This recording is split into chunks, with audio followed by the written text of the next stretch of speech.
Thank you for calling 911. Our offices are closed because everyone is at the donut shop. We discussed the situation before we left, and we believe you are old enough to be responsible while we are away. Please be careful with matches, and do not play with knives, and things should be okay until we get back. Hang up the phone now.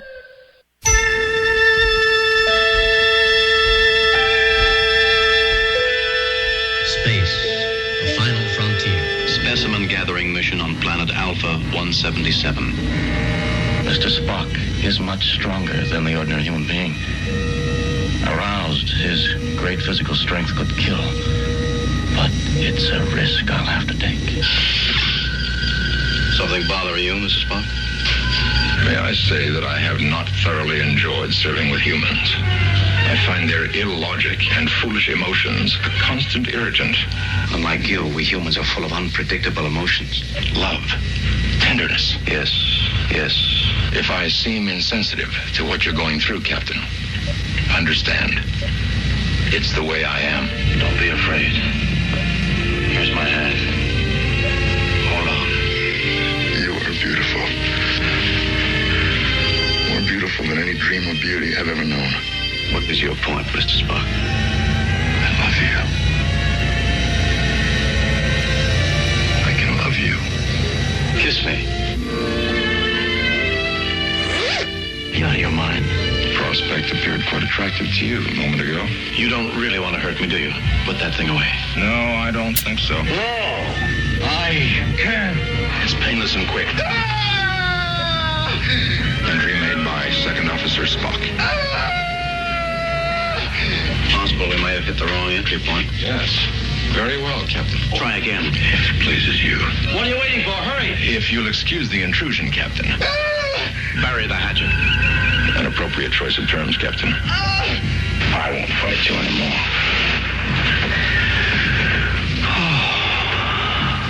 I feel so weak.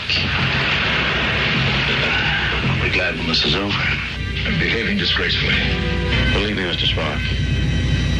It was painful. In more ways than one. I thought.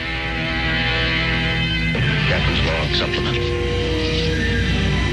I've seen a part of myself no man should ever see. I don't know why I have not been infected. Thank you, Mr. Spock.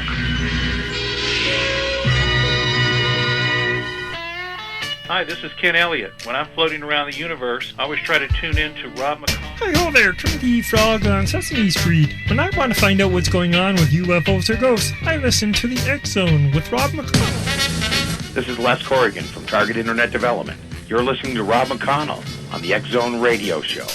This is John Hogue, Prophecy Scholar, and you're listening to Rob McConnell in the X Zone. Welcome to the X Zone, a place where fact is fiction and fiction is reality. Now, here's your host, Rob McConnell.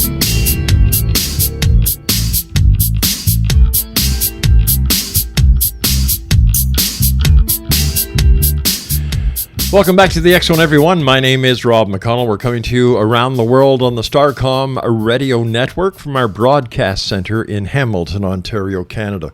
Worldwide toll free 800-610-7035. Email xzone@xzoneradiotv.com. On all social media sites, X Zone Radio TV, and our main website where you can listen to the X Zone 24/7, 365, www.xzoneradiotv.com. And throughout the show, you listen to the commercials that we play. If you have a product that you would like to advertise to the worldwide audience of the Starcom Radio Network, send an email to admin, that's admin at rel-mar.com. That's admin at rel-mar.com. As everyone knows who's listening around the world, that on June 26, 27, 28, in Brantford, Ontario, which is just down the highway from Hamilton, Ontario, is going to be a Canadian event, a first Canadian event, bringing so much talent, so many experts, so many researchers, so many people who just are so diverse But they're all looking for one thing, the truth. Getting the information from other people so that they can share it with everyone out there. The truth is out there. And so many people like myself want to believe. We want someone to come, knock on the door, and say, Rob McConnell, here's the proof you've been searching for 24 years doing the X Zone radio show. Rob McConnell, here's the proof that you've been looking for publishing the X Chronicles newspaper with for 24 years. Rob McConnell, here's the proof that you've been searching for doing the X Zone TV show. My next guest is just like that. He's a fellow broadcaster. He's a fellow journalist. His name is Victor Viggiani. He is currently the news director of Zealand Communications, an international news service. His study of anonymous aerial phenomena, research and analysis of extraterrestrial issues spans over 30 years. His experience involves UFO sighting report investigation, academic and radio journalism with a primary focus on UFO ET government disclosure. Victor, welcome to the X Zone. Great to be with you, Rob. Thanks for that fine introduction. Hey, listen, I call it as I see it, my friend. Tell the audience about yourself, Victor, and why you do the great work you do when it comes to UFOs, ETs, getting the word out there and trying to get the all-important smoking gun when it comes to government disclosure. Well, essentially, my background, I've been involved in this now just about 40 years now. Wow. After reading a book by Jacques Vallée back in 1975 and being totally consumed by the issue and realizing, Rob, that this was not about, initially, I suppose, people get involved in this kind of thing when they think about, UFOs, lights in the sky and all of that. I did do a little bit of that, but eventually I got to realize, Rob, that this was not about lights in the sky. It was about the lies on the ground. And we know right now that this is not a nuts and bolts issue. It's not about UFOs, really. It's about government mendacity, media mendacity, and the way we've been lied to in a perfected and orchestrated way by our government and by the media. And that's why I'm involved in it. The fact that these things are real is a given for most of us and for a large proportion of the population who investigate this with any kind of degree of assiduousness or the realization that we're being lied to. So that's why I'm involved in this. The fact that constitutionally, Rob, we've always been, as a democracy, we've given the right to our government to keep secrets, and we know that. Democracies do that throughout the planet, but they've never, Rob, been given the right to lie to us, and that's why we're involved in this. Let me ask you this, Victor. Here in Canada, we have a democratic society. The United States, they also have a democratic society. How is it that the government, whether in the United States or Canada, let's just focus on these two great countries. Mm-hmm.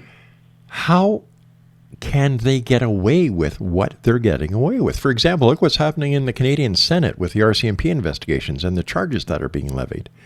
Of course, yeah. When it comes to ufology, Wilbert Smith, way back when, Project Magnet, he said, hey, listen, this is what's really happening. You've got Stanton T. Friedman, who lives in Fredericton, and he's a dual citizen. Mm-hmm. He says, look, the lies are being hid. You've got guys like Stephen Bassett in Washington who's doing everything he can to end the truth embargo. We have you up here, Paul Hellyer up here. Mm-hmm. How can this keep going on when there is so much power, so much strength being targeted at this conspiracy, this truth embargo, by such credible people? So I guess you're asking how this is happening. Well, I think that the question is easy in one way, but it's difficult in another. The easy way around explaining it, Rob, is that over the last 66 years now, a concerted effort and an orchestrated effort by media and government has been put in place to ridicule the whole issue, and they've done a fine job of doing that over the last 6.5 decades. The Canadian media, the American media, the worldwide media has put in place a series strategies and objectives in order to totally discredit any public discourse about this so-called phenomenon of UFOs. And it's been an extremely successful strategy. They've done a great job of orchestrating the ridicule around the non-believability of what's going on. So that's the first thing that people have to understand, that no matter how this issue is brought up, be it on radio, be it on television, be it in magazines or newspapers, the automatic response by the public, because of the governmental orchestration of ridicule, the automatic response is this is nothing but garbage and just silliness and hoaxes and confabulation and hallucinations. And the government has done an excellent job of doing it. And in one way, I've got to commend them on the success of their strategy, because they've done a great job of doing it. CBS, NBC, ABC, CBC, even in Australia and throughout Europe, everyone has done a great job in making sure this issue takes a back seat in the form of ridicule, so that no one really believes what's going on. So that's the first thing we have to understand. And the next thing we have to understand is that our government, and when I say government, I don't mean the poor souls sitting in the seats in Parliament. The people in Parliament and the Congress, they have no idea what's going on. They don't have a clue about it. It's the backroom boys. It's the shadow government that's controlling and compartmentalizing all this information so that it never gets to the point of public discussion, public dialogue, public discourse. So they've managed to keep this thing below what I call the glass ceiling, Rob. Right. We can talk about this on your radio station and regional radio stations and all of that. And it's allowed to talk, it's the biggest secret that's talked about, Yeah. But it will not pierce what we call this glass ceiling. And above the glass ceiling are entities like the mainstream media, 60 Minutes, Dateline, and all those major news broadcasts that will, if they took this on as a serious issue, would crack that glass ceiling and make it evident that we are in fact being engaged by extraterrestrials and off-world civilizations. And our job is to crack that glass ceiling. And right now, unfortunately, we've only made a small dent in it, but that's our work right now, to make sure that we crash through at some point this glass ceiling. When you've got people like the Honorable Paul Hellyer, the former Minister of Defense, the former Deputy Prime Minister of Canada, who openly says, hey guys, they've been here. Nobody takes it serious. Like, why isn't the CBC, CTV, Rogers, and any other network in the alphabet soup can getting on top of this and saying, this guy knows what he's talking about? He has been there. Well, it's a great question. It's a matter of credibility and the way someone of Paul Hellyer's stature, when he came forward at the symposium that we put together at the University of Toronto in 2005, when he came forward and said that UFOs are as real as the airplanes that fly over your head, he didn't say that because it was just something off the cuff that he thought that might be nice to say. He did his research. He did his due diligence on this, spoke to a U.S. general who wanted him to comment on the book The Day After Roswell by Philip J. Corso. And Paul really wanted to find out if this book by Philip J. Corso was in fact the true goods. And this general told Paul, after Paul asked him, this book is true and even more. Everything in the book was true and even more. So that's all Paul needed to have to go forward with what he said. Now, as to why the media doesn't take it seriously, I repeat again that no matter what kind of credible information we have, Rob, that comes forward, doesn't matter if it's John Podesta, which we can talk about at some point during this broadcast. Doesn't matter if Bill Clinton talks to Hubble, to one of his confidants, which we talk about later on. It doesn't matter what kind of information you put forward or the credibility of that information. The system that's in place, no matter what we say, no matter what is put forward, it remains under a veil of ridicule. And that's how the CIA, the NRO, the NSA has structured all forms of evidence or information about this, so that no matter what comes forward, it's automatically tossed behind a wall of incredulity automatically. And they've got systems in place, Rob, that make sure this all occurs at the same time. And no matter what you say, what you do, it shall never be brought forward in a credible way before A, mainstream media, or, for example, at a press conference in the White House. They Right. do not allow any questions on this issue during White House press conferences. So there's a well-orchestrated mechanism in place so this will not crash through the glass ceiling. You know, look what happened with the Phoenix Lights. Mm-hmm. You know, that was carried by major news networks. Nothing. Mm-hmm. Absolutely nothing. You know, it fizzled off in a couple of years. That's right, yeah. Yeah. Yeah, Lynn Katai, a very good friend of mine who we've interviewed on our radio broadcast several times. Mm-hmm. I mean, she's of the same opinion as you. Like, why is this happening? We've got the goods, we've got the film, we've got everything here. Why is it not being taken seriously? And the reason why it's a testament to how well orchestrated this cover-up really, really is.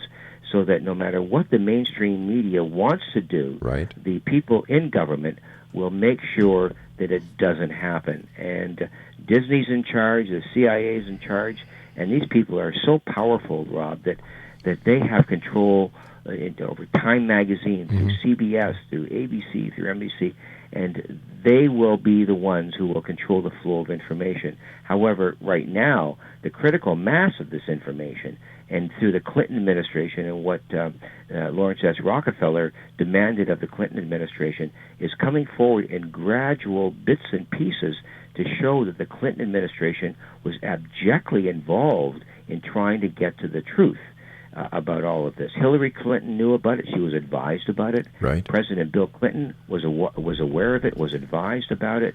But the shadow government, as he told one of the reporters at the White House, I believe her name was Sheila McClellan. He said, Sheila, you know what? I can't talk about this because the government behind me says I can't do it. You know, there's a government there that will not allow me to talk about this. And even presidents of the United States have been told, you shall not talk about this publicly. So who's in charge? I mean, that's a big question. So do we see the puppets of the shadow government on TV? Do we see the front men for the New World Order when we look at the president, when we look at our prime minister up here, Prime Minister Harper? Is this what we see? Is this a fallacy? Is this a smokescreen? Is this a hologram just to appease the citizens? I think so. I mean, take a look at it from the point of view of them admitting this. To what advantage is it that the powers that be admit this? If they did admit it, Rob, if they did admit that the fact that we are being engaged by off-world civilizations, what would that mean? In terms of our economic situation, of our philosophical positions, of our religious positions, and of the power and the influence that the oil industry has over virtually every component of government. If you take a look at all those factors, if they did admit it, all of those entities would go into cascade failure.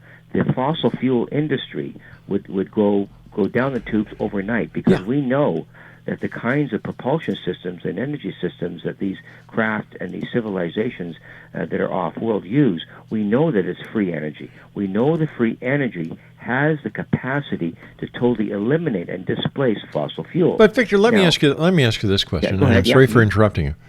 It's okay. Yep. It's nice to point the finger at the fossil fuel industry, and I agree that there's a lot of deep pockets and there's a lot of payoffs. There's if the FBI and the Justice Department really want to do an investigation, leave FIFA alone. You know what I mean? Go after the big guys. Right. But if the oil industries actually have as much power as we are led not to believe they have, wouldn't it be to their advantage to work with the extraterrestrials, get their technology, bring it forth, and then still make money on it while saving the Earth from our colossal climate problems? Yeah, to monetize it, right? Exactly. Yeah, that's a really great point. I guess my response to that whole question, Rob, would be that whoever these ETs are, they know that whoever these people are in charge, as you suggest, the fossil fuel industry, they know that these people are the obfuscators. They know they are the cruel aspect of this, And they realize that if they buy into that group, these ETs would be buying into the same deleterious system that's kept the planet from expanding. And I don't think whoever these ETs are, and I don't have, I have no corner on who they might be or knowledge about that, but I think they are of a consciousness level that will not allow the planet to continue to be controlled by these deleterious factions who control everything on the planet. And I'm talking about people who control cures for cancer, cures for DNA disease control, manipulating our DNA so that dysfunctions within mental disease or any kind of disease. This is not within their realm.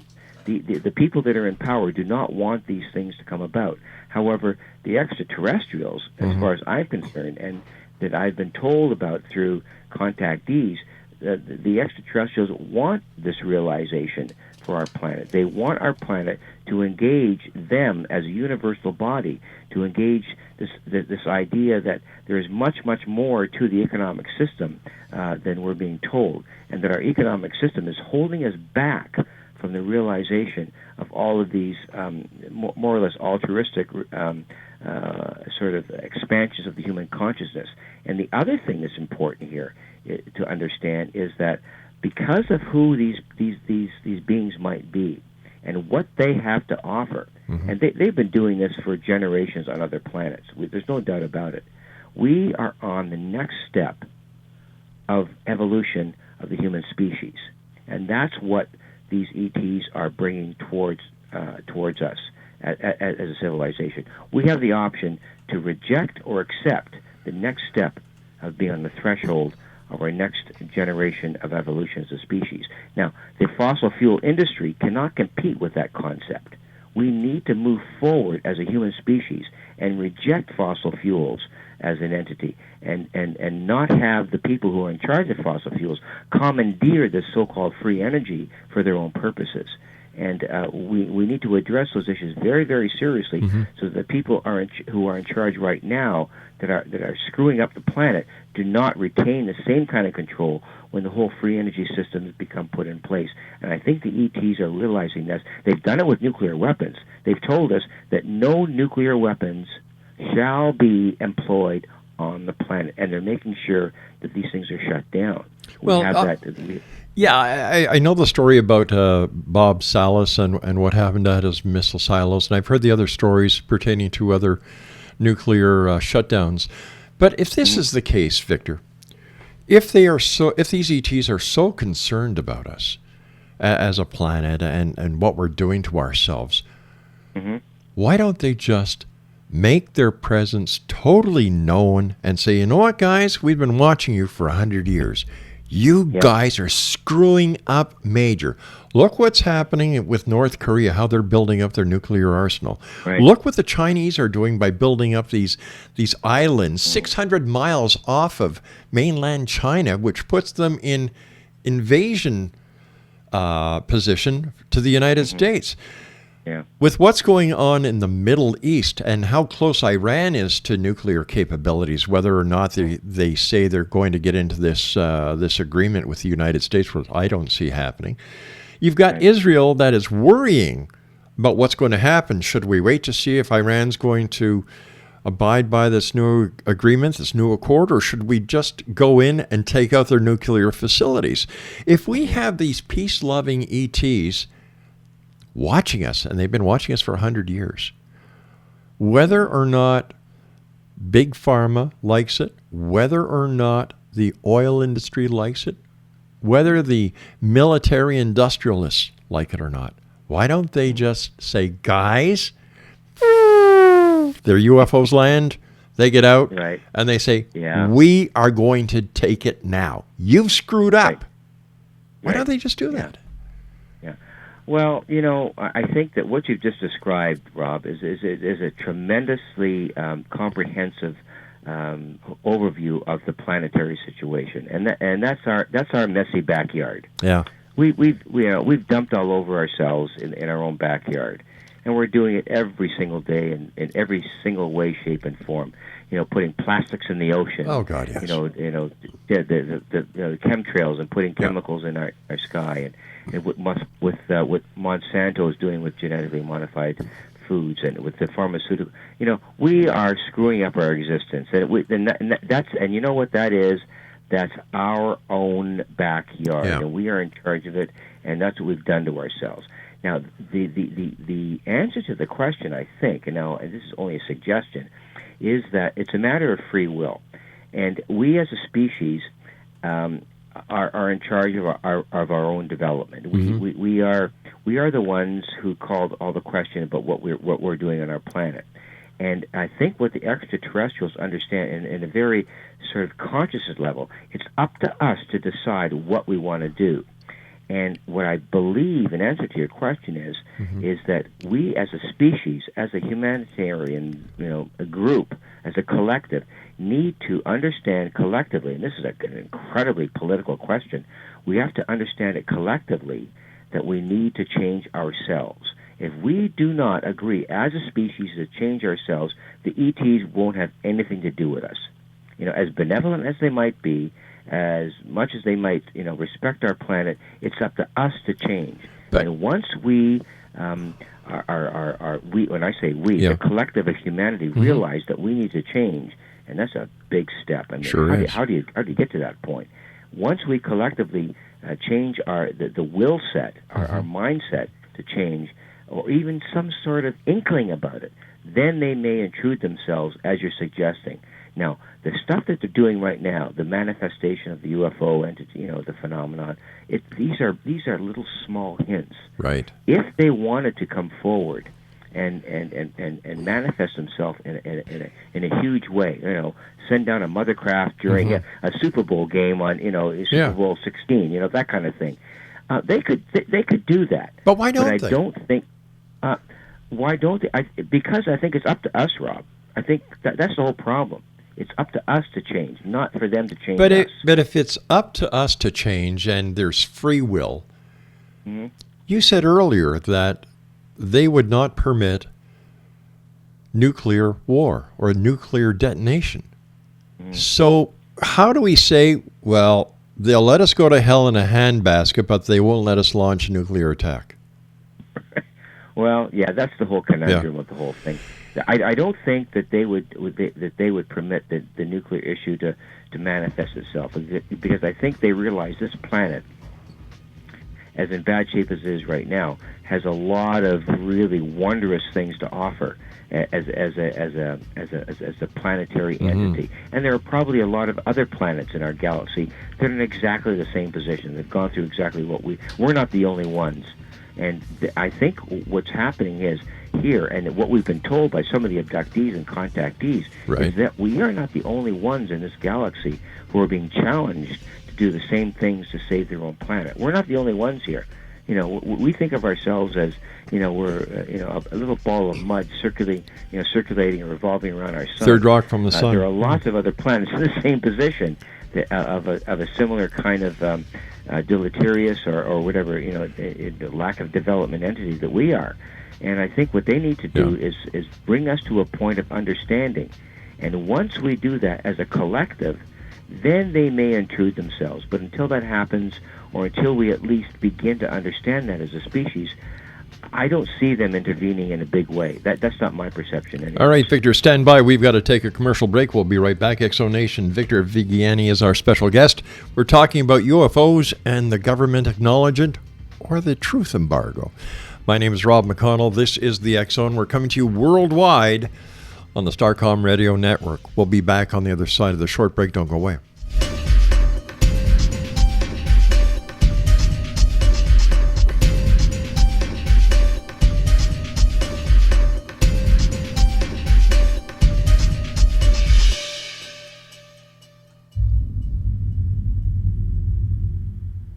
The Alien Cosmic Expo will be held in Brantford, Ontario, June 26, 27, 28, and will feature 24 internationally acclaimed experts and researchers of UFOs, crop circles, alien abductions, and much more in this 3-day 2015 summer Canadian event.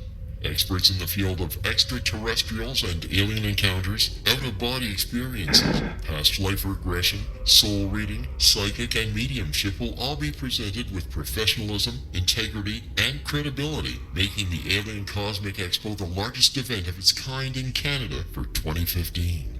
The exhibitor hall will feature a spectacular lineup of gifted mediums, psychics, astrologers, channelers, aura photography, healers, as well as books, DVDs, alternative health products, crystals, jewelry, and much more, completing the venue with something for everyone.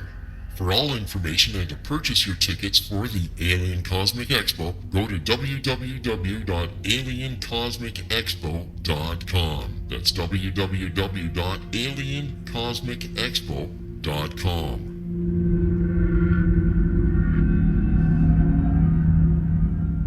Little children aren't the only ones afraid of the dark. Millions of soldiers return from war zones with PTSD, anger, frustration, fear, and loneliness, much of which surfaces during the darkness of the night. You have the chance to change the lives of these American heroes. Songs and Stories for Soldiers.us provides free MP3 players for these men and women. With a list of 3 million songs in 16 different styles, 100,000 audiobooks, and 30,000 old-time radio programs, every veteran can find something to soothe and comfort them at no cost. All our players contain an 8-hour audio program designed to help veterans fall asleep. With 1,500 plus vets now participating, it's our goal to deliver 10,000 audio players this year. Go to our website at songsandstoriesforsoldiers.us. Help us help a veteran make it through the night. I'm not a Starfleet commander or T.J. Hooker. I don't live on Starship NCC-170 or own a phaser. I don't know anyone named Bones, Sulu, or Spock. And no, I've never had green alien sex. But I'm sure it'd be quite an evening. I speak English and French, not Klingon. I drink Labatt's, not Romulan ale. And when someone says to me, live, lie, and prosper, I seriously mean it when I say get a life. My doctor's name is not McCoy, it's Ginsburg.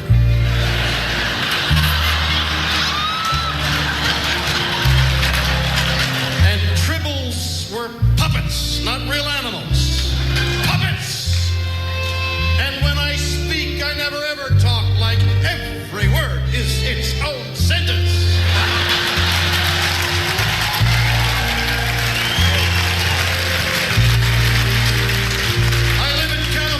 But I was raised in Montreal.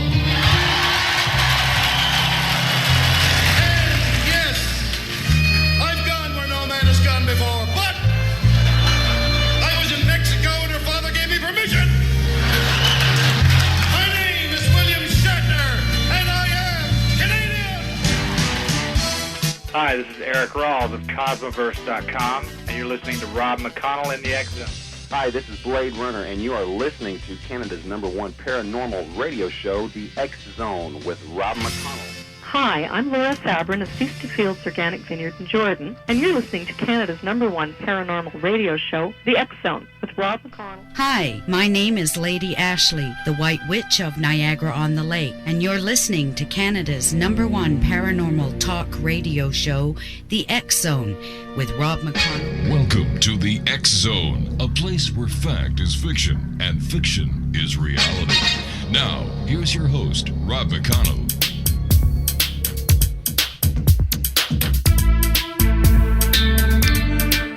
Oh, what a night this has been on the Starcom Radio Network. Don't forget my buddy Ed Till's show Monday through Friday from 9 a.m. until 5 p.m. on the Starcom Radio Network. And real music every weekend right here on Starcom. Talkstar was the old one, Robbie. Give yourself a clap in the head. Starcom Radio Network. And then you've got the X Zone, Monday through Friday, starting at 8 p.m. Eastern, right here and around the world on the Starcom Radio Network. Now, people ask me, well, Rob, where around the world are your listeners? Well, right now, we have listeners in the United States, Canada, United Kingdom, Australia, India, Turkey, Algeria, Germany, France, Brazil, Japan, Russia, Vietnam, Thailand, Spain, Italy, the Netherlands, Pakistan, China, the Philippines, Ireland, South Africa, Czech Republic, Mexico, Poland, Egypt, and they're just the top ones. This is truly a worldwide exonation. My guest this hour is going to be one of the speakers at the Alien Cosmic Expo. That's going to be taking place June 26, 27, 28 in Brantford, Ontario. For all the information, all the details, the schedule, the super special events that these ladies have put together. I'm talking about Joanna and Heather with this great Alien Cosmic Expo that they put together themselves with the help of other people. Just go to www.aliencosmicexpo.com. Victor, it's great having you on the show. By the way, please give my very best to Richard. Love you guys. I listen to you whenever I get the chance. Have you seen any changes in ufology since you've started checking it out? Oh, big time, Rob. From my first entreaty with all of this back in 1975, most people were just dealing with, UFO sightings and, looking at how many sightings there were, what shape they were, and what the weather was like, and, all of those really kind of very basic aspects to what UFO sightings were. But then once we realized that this was not a sightings issue, this was not sort of like lights in the skies, that it was a political issue, as soon as all the people involved in exopolitics and sort of the investigation worldwide of ufology, once they realized that this was a political issue, not a lights in the sky issue, once they realized that it was political, then it took off at a quantum level. It just took off in a way that we never expected it to, because we realized that these things were not just happening in their own sky, but that the government knew about it. When I talk about government, I'm not talking about the people in the Congress or Parliament.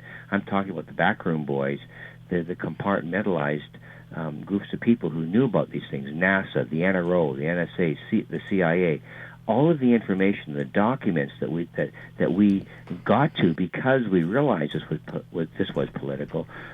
We came to the understanding that this thing was something of an animal that we didn't realize to begin with.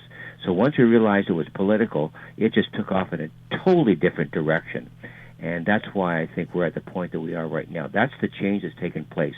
This is no longer about just sort of, calculating the number of UFO sightings per year, but why is the government withholding the information about this? That's the big question. Let me ask you this, Victor. With all the whistleblowers in every government, the United States, Canada, with all the computer hackers that are hacking into government databases, how come there has been no information released when it comes to UFOs?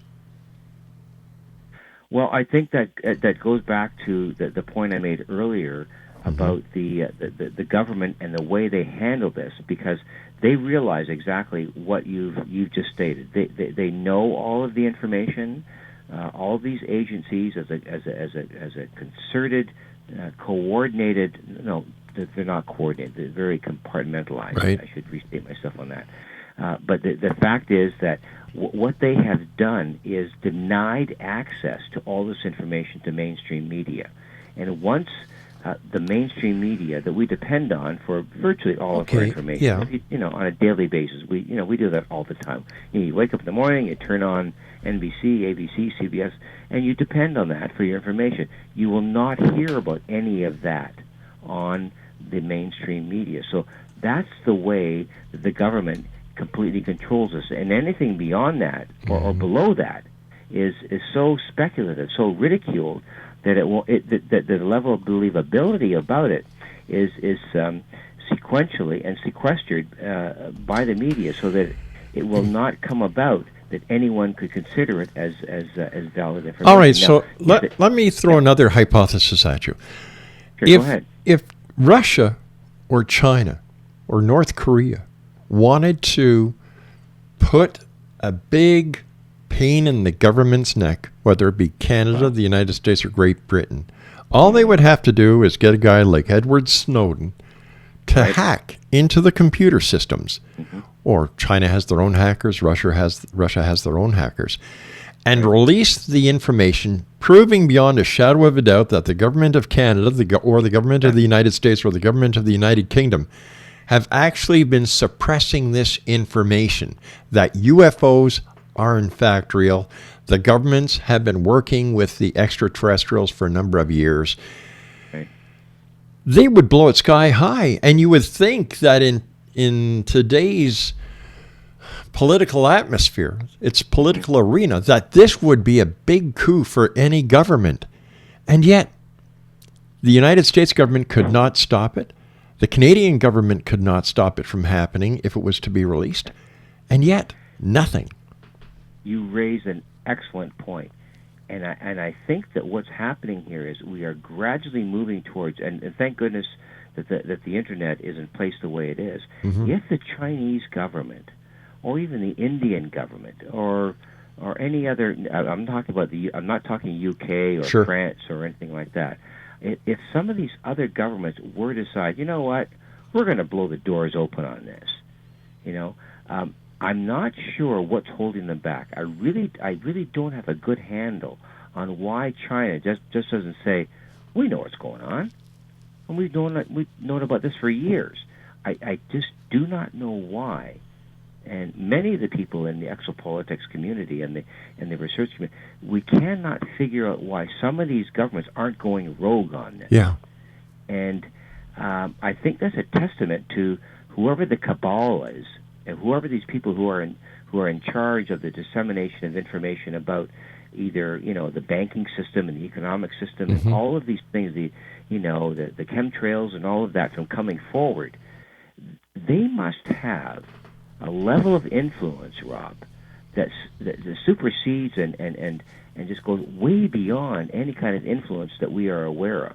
And I'm convinced that these people are so powerful that it will take an act of God to crack through what these other governments, as you suggest. Why not just blow this open? Yeah, exactly. And I think it's a testament to the control that the cabal has about this. Now, I'm not sure about that, but the idea that you're suggesting is, why don't these governments that come forward on this? And it's to their advantage to do that. It really is. Would you not agree that? I totally agree. I totally agree, and this is the most perplexing part of it. Happen? Right? Is it possible? Is it possible? It's not happening because nothing's there. Yeah, my estimation right now at this point in time, it's not. You're really kind of pinning me down here, but that's a great question. I don't think it's possible because of the control the cabal has, and how influential they are. We really do not know, and it is indeed a testament how powerful these people are. But I can assure you, at some point, the critical mass of this information will come forward. Now, what it will take to do that, who the hell knows? Yeah. It's a really, really deep question. What makes you so sure, my friend, that there is something there? That it's just not all smoke and mirrors. It's not a conspiracy or cover-up that is being maintained and perpetrated by the UFO community to keep their little club together. That's another good. You're talking about a total fabrication here, and I think the information that we have from astronauts, from military people, from government whistleblowers, and all the documents. I mean, we know for sure, Rob, that all the documents that I've read, and I've read the Canadian documents. The Canadian archive is well over 9,500 files, and the CIA has that much more. I've read them. We know that that all the documentation points to the fact that we are being engaged by off-world civilizations. That's a fact. We cannot dismiss. Well, that. wait a sec. You say it's a fact. Where is the proof? Or remember that old Wendy's commercial? Where's the beef? Yeah. Where's the proof of the files? Of the existence of extraterrestrials visiting this planet. Well, no. I guess what I'm saying, Rob, here is that these files do not, in fact, attest to the fact that we're being visited. Well, what they attest to is that all the governments, the Canadian government, they have been engaged in talking about this for over 66 years. And why? Sure. They've got document after document after document talking about engaging these UFOs at every single level, militarily, through people's sightings. This is something that you cannot dismiss. And when you get that amount of documentation in the forefront, why is the government or why are people promulgating these documents? Are these all fabrications? Are they all just sort of dismissive hallucinations? The fact is, this has been discussed by the UN, by France, by the UK. Everybody's talking about these things, but it just has not come forward in a prescient way in mainstream media to make sure that people understand that there's something going on here, and that's the whole conundrum. And that's why they've hidden this so well and so carefully, and the strategies in place to make sure this doesn't come forward in a credible way. So we're faced with a huge conundrum here, with government complicity and with the realization through the investigations of all of these documents. I mean, the juxtaposition of those two entities, points to me there's something going on in our skies that we won't admit. Could it be possible that what we hear of being in the skies are nothing more than experimental aircraft, top secret vehicles that we as John Q. Public really do not need to know about, because if we know about them, our enemies would know about them. Is this possible? And if we go back to the point where people are saying, well, you know what? Area 51's got a crashed UFO, and we've been doing reverse engineering on it. Well, then how come we're still using the rocket propellants and the rocket systems to get to Mars that we're using instead of this high-tech stuff that the aliens are using? It makes no sense. Well, that's a very good question, and that really points to the history of this whole issue. We can look back at indigenous populations that have gone back literally hundreds, if not thousands of years, who've attested to the reality of this phenomenon. And we can go back to as early as the late 1800s, back to the 1700s, even further back than that, where there are indications that indigenous populations have made contact with so-called beings that are not from this planet. So, I mean, UFO sightings, pre-1947, 1942, way before any of the development of any of these, current so-called UFOs, the triangles and all of that. Yeah. These things have been around for literally hundreds, if not, Rob, thousands of years. So that what we're seeing right now at this point could be a combination of both our own technology and whatever these extraterrestrials are.